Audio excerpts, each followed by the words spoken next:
Immerse yourself in the profound insights offered by Father Chuck Belmonte as he delves into daily reflections on various gospel passages from the Bible. Pope Francis and Polarization.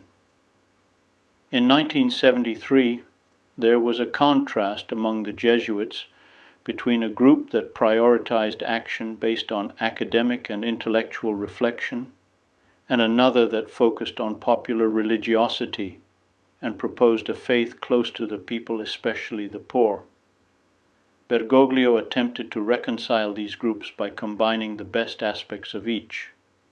For example, he required novices to dedicate hours to study while also engaging in social work in disadvantaged neighborhoods.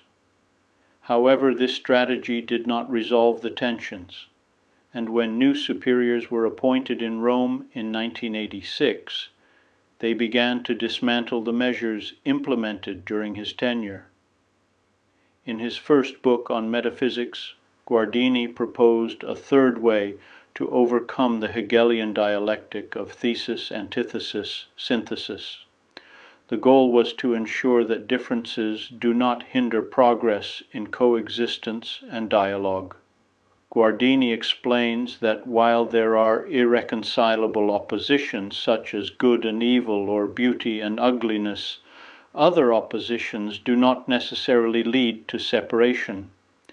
These oppositions are connected by a tension that can bring fruitful outcomes. They are opposite realities, but one cannot exist without the other. For example, the concepts of individual and community, or word and silence, are considered polar oppositions because the tension between them opens up a broader meaning. If these oppositions are treated as irreconcilable and a choice is made to favor one pole or seek a synthesis that eliminates the tension, the growth potential is destroyed. The drama of polarization lies in mistakenly confusing a polar opposition with an excluding opposition, which forces a choice between the two poles. This misconception demands a choice between the poles and oversimplifies reality into strict binaries. This polar tension also applies to people. Just because someone does not share my opinion does not necessarily make them an adversary. It is through this tension that we can collaborate and build something better. Francis encapsulated 4 principles that help distinguish between oppositions and contradictions. The first principle is that time is superior to space. This refers to the tension between time, representing a broader epoch, and space, representing the present moment. Prioritizing space leads to an obsession with resolving everything in the present. Prioritizing time means focusing on initiating processes rather than seeking immediate resolution. The second principle is that unity prevails over conflict. It is important not to become trapped in conflict, but rather find ways to resolve it.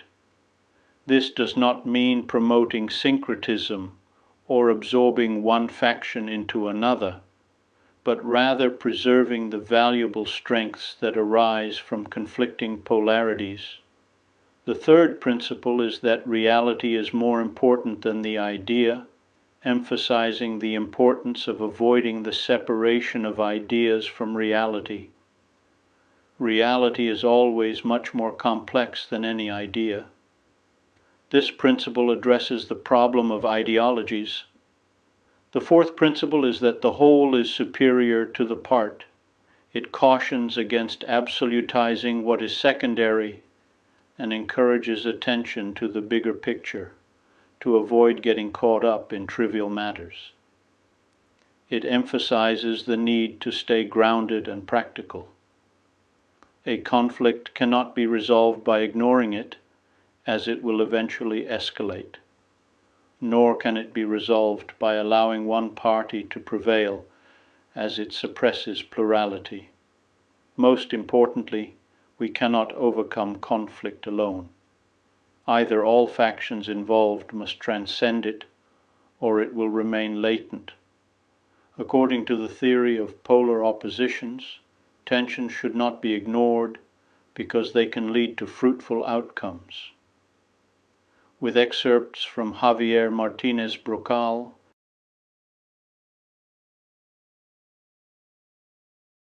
I would be delighted to extend an invitation to you once again tomorrow for another insightful reflection on the gospel by Father Belmonte.